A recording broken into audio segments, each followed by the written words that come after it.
Image. Friends band together to help Scott Hausman-Weiss remove damp sheetrock, waterlogged floors, and ruined possessions from his home on Braesvalley Drive, Houston, after it flooded during Hurricane Harvey.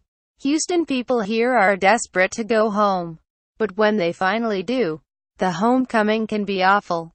For many of the tens of thousands of residents forced away by Hurricane Harvey, some first glimpses of home have come in the last couple of days as floodwaters recede and exiles return to dried-out neighborhoods only to find their houses wrecked, possessions ruined, keepsakes scattered, and futures uncertain. 40 years of our lives tossed away, Shannon said Thursday morning outside his home in Meyerland, a neighborhood of mid-century modern homes where residents were evacuated by boat.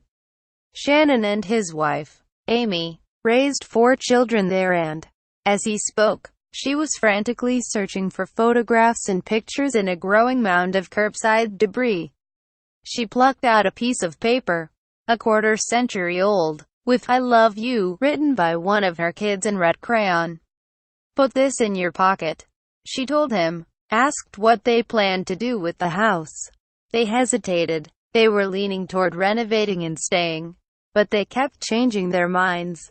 "It sucks. But what do? You clean up and move forward," Shannon said. That was the prevailing attitude among Houstonians who actually had a home to return to. Thousands still remain in shelters, hotels, or the homes of family and friends. Many will be forced to find long-term temporary housing, an epic undertaking that the city is only starting to come to terms with.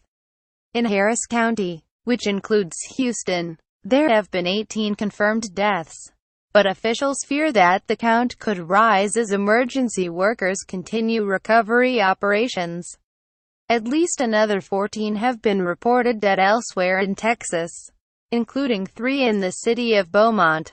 In total, about 779,000 Texans have been subjected to mandatory evacuations, and another 7,000 in Louisiana. About 200,000 households are without power in Texas. 11,000 in Louisiana. Major disaster declarations have been made in 30 Texas counties and 5 Louisiana parishes. And the devastation is not complete. Now a tropical depression, Harvey was churning towards Tennessee Thursday, but floodwaters were rising in the Beaumont area, about 140 miles east of Houston, and rain continued to lash parts of Louisiana. Outside Beaumont, in the town of Vidor, boat rescuers were working to pull more people from their homes.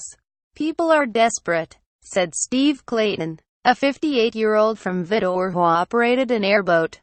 "I rescued this man standing in waist-deep water with a kid on his shoulders, both of them crying. We then got an 84-year-old lady out who had been standing in water since 11 o'clock the night before, but they were also contending with a shortage of gasoline. Clayton had to pull his boat out of the water when he ran out of gas. And others are doing the same. These guys with boats are begging for fuel, just so they can go help people," Clayton said. "We waited in line for an hour this morning for fuel for our boat. It's terrible. Everything is completely underwater," said Logan Cothran, who walked 10 miles home from Beaumont to Vidor after the storm and joined the rescue operations. "It's over the highway and it doesn't look like it's stopping. The current is really strong too, where we have to gun it to get through." Outside a local Pentecostal church, as they waited for loved ones or for school buses to pick them up, a few victims who had just been fished out of their homes marveled at the movement of the water and how quickly it overcame their houses. "We woke up Wednesday morning and thought we made it," said Kathy Savage, 62, as she attempted to dry out her socks on the church's fence. "We weathered it. The water was just filling the ditch out front, but then it really came. That's because the Army Corps of Engineers had opened a dam on the nearby Natchez River, pushing water into her neighborhood. Officials ordered an emergency evacuation. Savage was waiting to see if a neighbor had managed to recover a small box of hers, the only possession she was able to keep after Hurricane Ike in 2008. "That's all I have is that little box of pictures," she said. "Pictures of my daughters before digital times. They're baby pictures and what I could salvage." Savage blinked quickly, wiped at her eyes, then pulled her still-soaked socks off the church's fence. "I just don't know if I can do this again," she added. "Maybe this is it. Maybe it's time to go." Many are grappling with similar questions. There is a deep sense of pride that comes from weathering natural disasters and the resiliency to stay put. "This just happens," said Rick Christie, a Houston native who's remained in his Meyerland home through the storm, taking refuge, along with his family and some neighbors, in a second-story apartment over his garage. "Why would you want to leave a place you love just because your possessions get ruined?" He stood at the curb as city sanitation crews loaded household debris into a dumpster truck. Christie said he planned to tear his house down and build one higher off the ground. "We're going to get through this.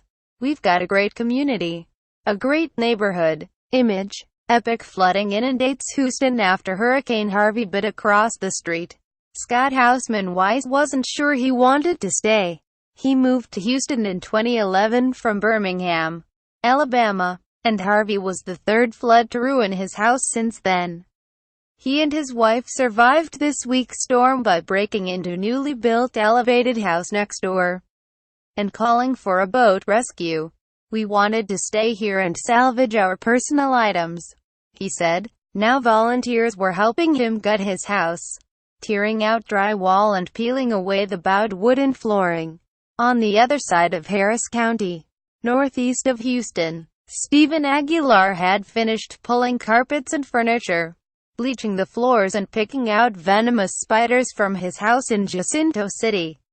He inherited the house from his father, and it had only flooded once before, during Tropical Storm Allison in 2001.